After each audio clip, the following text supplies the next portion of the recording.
السلام علیکم ورحمۃ اللہ وبرکاتہ۔ ناظرین و سامعین اکرام، آج ہم آپ کے ساتھ بہت ہی خوبصورت واقعہ پیش کرنے جا رہے ہیں۔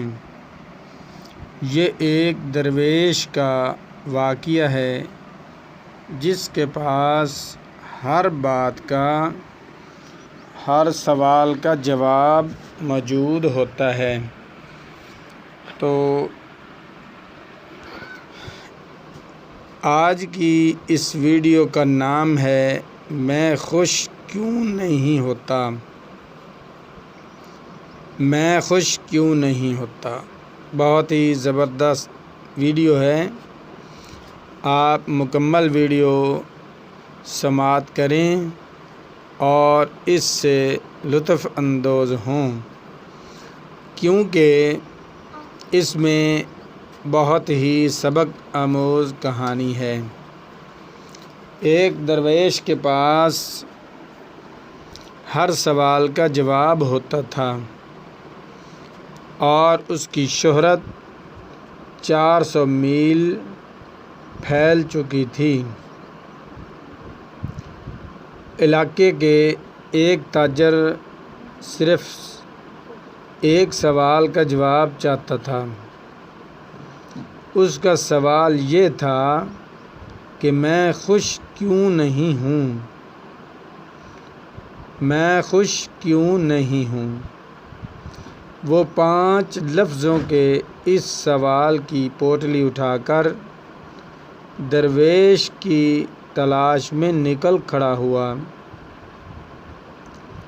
کافی ڈھونڈا، ہر جگہ تلاش کیا، مگر ایک دن اس کو درویش مل ہی گیا۔ درویش لنگوٹ باندھ کر جنگل میں بیٹھے ذکر اللہ میں مصروف تھے۔ ہر وقت اللہ اللہ کر رہے تھے۔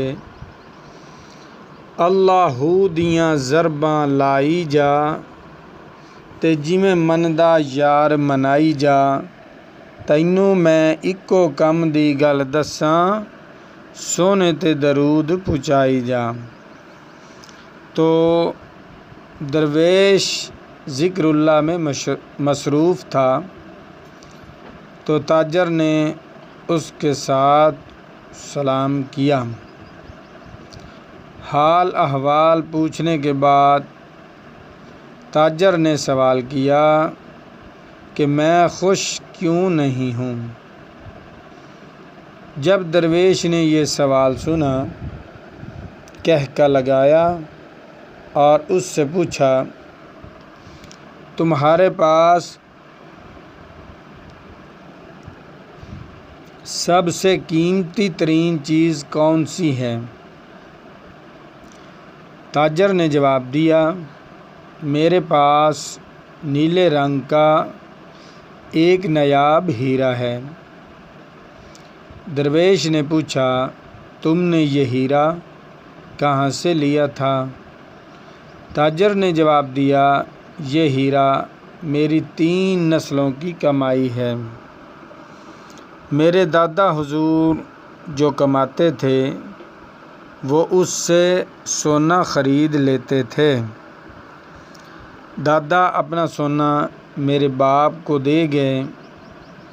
باپ نے جو کمایا انہوں نے بھی اس سے سونا خریدا اور اپنے والد کا سونا جمع کر کے میرے حوالے کر دیا۔ میں نے بھی جو کچھ کمایا اسے سونے میں تبدیل کر دیا۔ اپنی 3 نسلوں کا سونا جمع کیا اور اس سے نیلے رنگ کا ہیرا خرید لیا۔ درویش نے پوچھا، وہ ہیرا کہاں ہے؟ تاجر نے اپنی میلی کچیلی ٹوپی اتاری، ٹوپی کا استر پھاڑا، ہیرا ٹوپی کے اندر سلا ہوا تھا۔ تاجر نے ہیرا نکال کر ہتھیلی پر رکھ لیا۔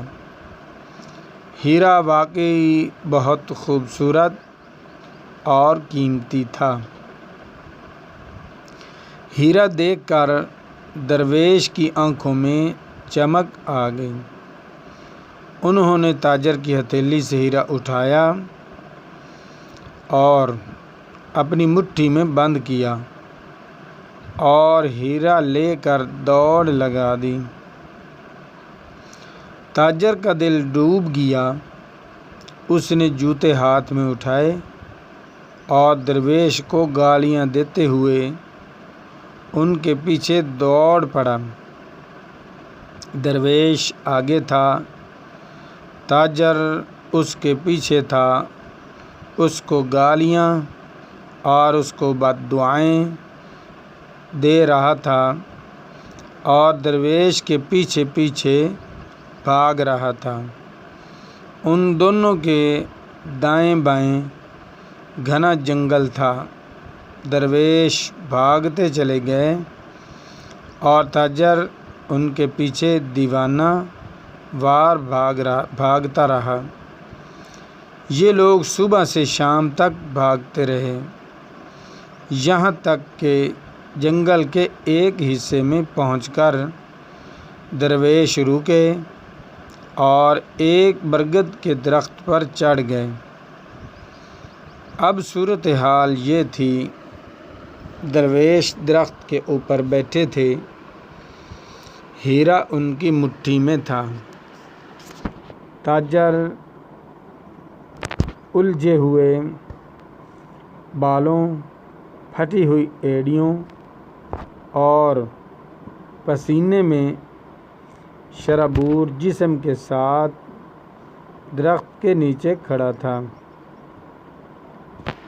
وہ درویش کو کبھی دھمکی دیتا اور کبھی ان کی منتیں کرتا تھا۔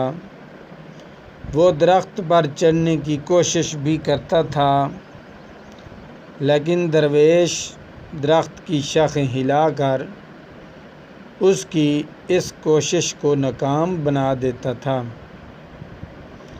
تاجر جب تھک گیا تو درویش نے اس سے کہا، میں تمہیں صرف اس شرط پر ہیرا واپس کرنے کے لیے تیار ہوں، تم مجھے اپنا خدا مان لو۔ تاجر نے فوراً ہاتھ باندھے اور درویش کے جی ہو کا نعرہ لگا دیا۔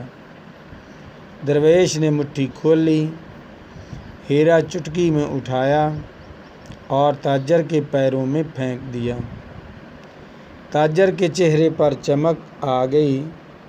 اس نے لپک کر ہیرا اٹھایا، پھونک مار کر اسے صاف کیا، ٹوپی میں رکھا اور دیوانوں کی طرح کہکے لگانے لگا۔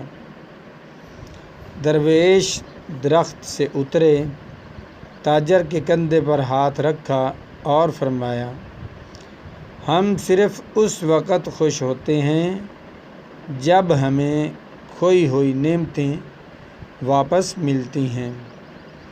تم اپنی طرف دیکھو، تم اس وقت کتنے خوش ہو، بلکہ تم کھوئی ہوئی نعمتوں کو واپس پانے کے لیے غیر خدا کو خدا کہنے پر بھی مجبور ہو گئے۔ تاجر نے اپنے کہکوں پر توجہ دی، تھوڑا سا سوچا اور اس کے بعد پوچھا، حضور میں سمجھا نہیں، کچھ وضاحت کر دیں۔ درویش نے فرمایا، یہ تمہارے سوال کا جواب ہے۔ اللہ تعالیٰ کی نعمتیں ہیروں کی طرح ہوتی ہیں۔ ہم ان نعمتوں کو ہیروں کو ٹوپیوں میں سی کر پھرتے رہتے ہیں، ہم ان کی قدر و قیمت بھول جاتے ہیں۔ اللہ تعالیٰ ایک دن ہم سے یہ نعمتیں چھین لیتا ہے، ہمیں اس دن پہلی بار ان نعمتوں کے قیمتی ہونے کا اندازہ ہوتا ہے۔ ہم اس کے بعد چھینی ہوئی نعمتوں کے پیچھے اس طرح دیوانہ وار دوڑتے ہیں جس طرح تم ہیرے کے لیے میرے پیچھے بھاگے تھے۔ ہم نعمتوں کے دوبارہ حصول کے لیے اس قدر دیوانے ہو جاتے ہیں کہ ہم اپنے جیسے انسانوں کو خدا تک مان لیتے ہیں۔ اللہ تعالیٰ کو پھر ایک دن ہم میں سے کچھ لوگوں پر رحم آ جاتا ہے اور وہ ہماری نعمت ہمیں لٹا دیتے ہیں، اور ہمیں جوں ہی وہ نعمت دوبارہ ملتی ہے ہم خوشی سے چھلانگیں لگانے لگتے ہیں۔ درویش نے کہا، اس کے بعد کہکا لگایا اور فرمایا، تم صرف لیے اداس تھے کہ تم نے نعمتوں کے دوبارہ حصول کا تجربہ نہیں کیا تھا، تمہیں نعمتوں کی قدر و قیمت کا اندازہ نہیں تھا۔ تم اب ان چیزوں، ان نعمتوں کی قدر کا اندازہ لگا چکے ہو جو تمہارے پاس موجود ہیں، چنانچہ اب تم کبھی اداس نہیں ہوں گے، تم ہر وقت خوش رہو گے۔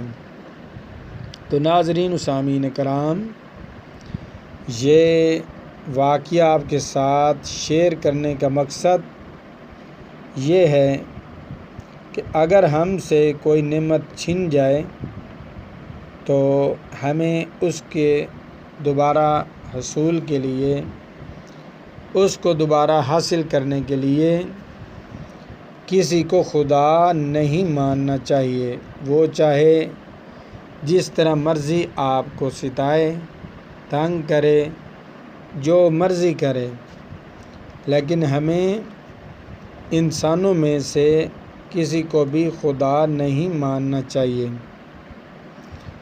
تو اس کے ساتھ ہم ہر وقت اللہ تبارک و تعالیٰ کو اپنی یاد میں رکھیں اور ہر وقت اللہ اللہ کرتے رہیں، تو انشاءاللہ تعالیٰ جو ہمارے پاس نعمتیں ہیں اس کی قدر کریں، ہر وقت اللہ تبارک و تعالیٰ کا شکر ادا کریں۔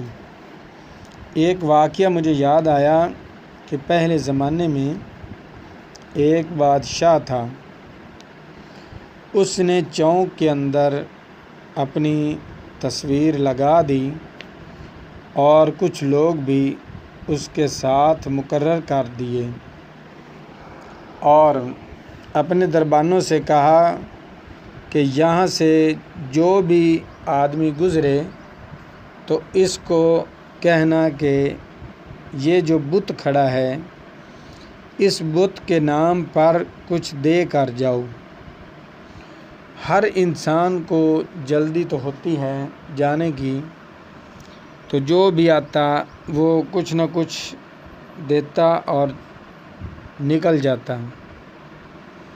ایک اللہ والے کا وہاں سے گزر ہوا تو ان کے ساتھ ایک آدمی بھی تھا، تو دربانوں نے ان کو روکا اور ان سے کہا کہ یہاں اس بت کے نام پر کوئی نہ کوئی چیز چڑھا کے جاؤ، یعنی بت کے نام پر کوئی چیز دے کر جاؤ۔ تو انہوں نے کہا، بھائی ہمارے پاس تو کچھ بھی نہیں ہے دینے کے لیے، ہم تو خالی ہیں۔ تو انہوں نے کہا، پھر اس طرح کرتے ہیں کہ تم ایک مکھی کو پکڑو اور اس کے نام پر چھوڑ دو، ہم تمہیں جانے دیں گے۔ ایک کو ذرا بہت جلدی تھی، اس نے جلدی سے مکھی کو پکڑا اور اس کے نام پر دیا اور وہاں سے چلا گیا۔ لیکن جب اللہ والوں کی باری آئی تو ان اللہ والوں نے کہا کہ میں تو بھائی غیر اللہ کے نام پر ایک مکھی بھی نہیں دے سکتا۔ تو انہوں نے کہا، دیکھ لو ہم جانے نہیں دیں گے۔ انہوں نے کہا، جو کچھ مرضی ہو جائے، یہ نظر و نیاز دینا یہ اللہ کے نام پر دی جاتی ہیں، غیر اللہ کے نام پر کچھ بھی نہیں دیا جاتا، شرک ہے۔ تو انہوں نے ان کو شہید کر دیا۔ پھر کمال دیکھیں، جو اللہ والے تھے ان کو اللہ جل جلالہ نے جنت میں جگہ عطا فرمائی، اور جو ان کے ساتھ دوسرا شخص تھا اس نے مکھی کو پکڑا اور چھوڑ دیا، تو ایک مکھی کی وجہ سے وہ جہنم میں چلے گئے۔ تو اس لیے ہم جو بھی منت مانیں، نذر و نیاز مانیں، تو اس میں صرف اللہ کا نام ہو، غیر اللہ اس میں شامل نہ ہو۔ جب ہم اس خلوص کے ساتھ کام کریں گے، اللہ تبارک و تعالیٰ کو اپنا پروردگار مانیں گے، غیر اللہ کو اللہ کے ہاں اس کی کچھ بھی قدر و قیمت نہیں سمجھیں گے، تو پھر انشاءاللہ تعالی ہم اس دنیا میں بھی کامیاب ہیں اور آخرت میں بھی کامیاب ہیں۔